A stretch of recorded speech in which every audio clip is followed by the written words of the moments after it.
Yo, so guys, and welcome back to a brand new HMSP news video. Today we're going to talk about KTM, which have had a pretty troubled start to the season, unfortunately for them. It looks like the Qatar hatred is continuing on into 2021. For some reason or another, the Austrians, they just hate Qatar. The bike never goes well around this track, and not too sure why, honestly. All the manufacturers usually go pretty well around this track, so I'm not sure. Maybe it's the temperatures, the night race doesn't suit a KTM, not too sure, but for some reason they don't go well around Qatar, and it definitely showed this weekend. Obviously finishing 13th and 14th, the Red Bull KTM riders. Ike Lecuona finished 17th, and Danilo Petrucci, unfortunately, didn't even do a lap. He crashed, I think it was turn 2, so that was pretty unfortunate for him. Not the debut he would have wanted on the KTM, obviously coming over from the factory Ducati team, so a little bit unfortunate there for him.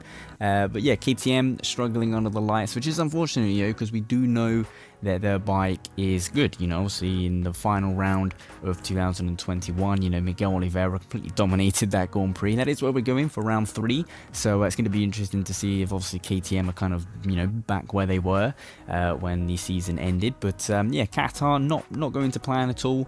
It didn't go to plan at all in the pre-season testing either, but they do think their bike is pretty good. It's just this track, which is a bit of a bogey track for KTM, which is kind of a thing that honestly they need to fix. They can't afford to have bogey tracks on a MotoGP calendar. If they're planning on trying to fight for the World Championship, they need their riders fighting at the front at every track, like a Yamaha, it can fight everywhere, like Suzuki, like Ducati, or at least in most places for Ducati. They need a bike that can kind of work decently enough for a podium and fighting for the win at every Grand Prix. Qatar, obviously back-to-back Grand Prix, so it's 2 weekends, and if they're gonna, be fighting for the lower points, they're already gonna be, fairly decent kind of gap behind the championship leader. About time we go to Europe, so it's not ideal.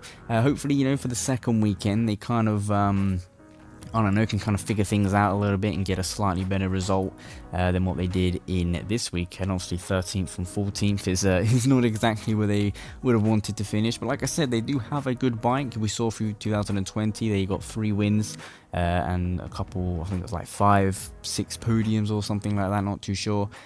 So they had a good year. Obviously Danny Pedrosa's heavily helped the development on that bike. They are hoping he does a wildcard this year. I'm hoping the same. That would be very interesting to see. Obviously he's kind of made the bike, it's his little baby, so if he could do a wildcard at the track he's ridden at the most and that he has the most data, get the best result possible, that could be very interesting. I don't know if it will happen or not. I don't know, he did say, obviously when he retired, that he would never do like a wild card on that, so he just wants to do testing. But, I don't know, maybe he might have a little change of idea, seeing as Marquez isn't on the grid at the moment. Maybe he fancies his chances at just hopping on and trying to get a good result. But it could be all interesting. But yeah, hopefully KTM, obviously about time we go to Europe. Portimao is round 3.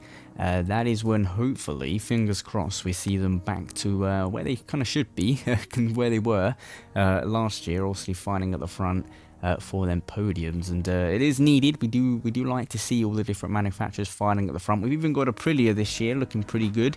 We will have a video coming out about them. But yeah, they only finished 5.9 seconds behind the race leader with Alicia Spargaro, so that's going to be very interesting to see Dobby on that. But yeah guys, make sure to leave it down in the comments. Do you think we'll see the resurgence, I guess you could say, of KTM? About time we get to Portimao in Portugal. Obviously dominated that race last year, so leave it down in the comments, leave a like and subscribe for more content as always, and I'll see you with some brand new videos very soon.